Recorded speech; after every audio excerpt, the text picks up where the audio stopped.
ரயில் பயணம் செய்யக்கூடிய நண்பர்களுக்கு மிக முக்கியமான ஒரு அறிவிப்பு ஒன்று வெளியாகி இருக்கிறது.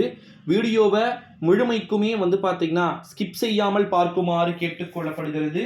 மீண்டும் யார் யாருக்கெல்லாம் சலுகை, அதை பற்றித்தான் இந்த வீடியோவில் நம்ம தெளிவாக பார்க்க போகிறோம் நண்பர்களே. குறிப்பாக பல்வேறு விதமான அறிவிப்புகள் அப்படின்றது நமக்கு கிடைக்க பெற்றிருக்கிறது ரயில்களில். ஓகேங்களா, மார்ச் 2020 இந்திய ரயில்வே மூத்த குடிமக்களுக்கு ரயில் கட்டணத்தில் வழங்கப்பட்ட சலுகைகளை நிறுத்தியது. இந்த நிலையில் மூத்த குடிமக்களுக்கு ரயில்வே கட்டணத்தில் சலுகை கிடைக்குமா என்ற கேள்வி பாத்தீங்கன்னா எழுதுது. பட்ஜெட்டை நம்முடைய நிர்மலா சீதாராமன் பாத்தீங்கன்னா தாக்கல் செய்ய போறாரு, தாக்கல் செஞ்சுட்டாரு. ஓகேங்களா, தாக்கல் செய்தனுடைய விளைவு ரயில்வேல பாத்தீங்கன்னா கட்டண கழிப்பிடம் இப்போ ஏகப்பட்டது இருக்கு. கிட்டத்தட்ட பாத்தீங்கன்னா ரயில்வேல பல கோடிகள் நமக்கு கிடைக்கிறது. ஓகேங்களா, மூத்த குடிமக்களுக்கு பட்ஜெட்ல சிறப்பு எதிர்பார்ப்புகளோடு வெயிட் பண்ணிட்டு இருந்தாங்க. அதுக்கப்புறமா பாத்தீங்கன்னா பொது தேர்தல் நடந்துச்சு பாத்தீங்களா. ஸோ அதுக்கு முன்னாடியே பாத்தீங்கன்னா இப்படிலாம் இருக்கும், இந்த மாதிரிலாம் பாத்தீங்கன்னா நாங்கள் பண்ண போறோம் அப்படின்னு சொல்லிட்டு நம்முடைய இப்ப இருக்கக்கூடிய மோடியின் அரசாங்கம், இது மோடியின் கேரண்டி அப்படின்றத அவங்க பிரதிபலிச்சதை நம்மளால பார்க்க முடிகிறது.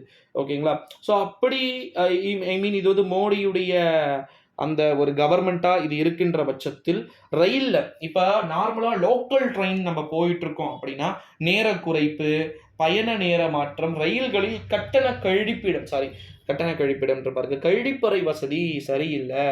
அதனால மக்கள் பாத்தீங்கன்னா எப்படா அடுத்த ஸ்டாப் வரும் அப்படின்ற ஏக்கத்துல இருக்கிறாங்க அப்படின்ற குற்றச்சாட்டுக்கள் எல்லாம் முன்வைக்கப்பட்டது.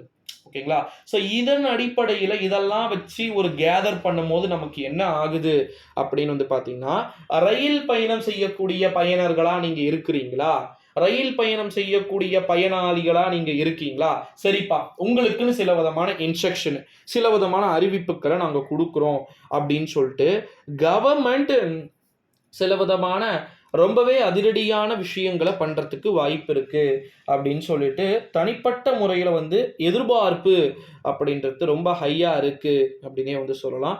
ஸோ ஏற்கனவே ரயில் பயணம் செய்யக்கூடிய நண்பர்களுக்கு டிக்கெட் கவுண்டர் பக்கத்தில் இல்லை, டிக்கெட் எடுக்கக்கூடிய இடம் தொலைவில் இருக்கு, டிக்கெட் சரியா எடுக்க மாட்டாங்க, காயின் சரியா வாங்க மாட்டாங்க, அப்படி ஏகப்பட்ட குளறுபடிகள் பார்த்தீங்கன்னா இருக்கு.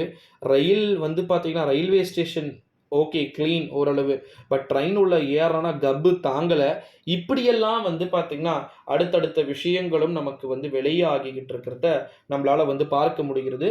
ஸோ அதனால வெயிட் பண்ணி பார்க்க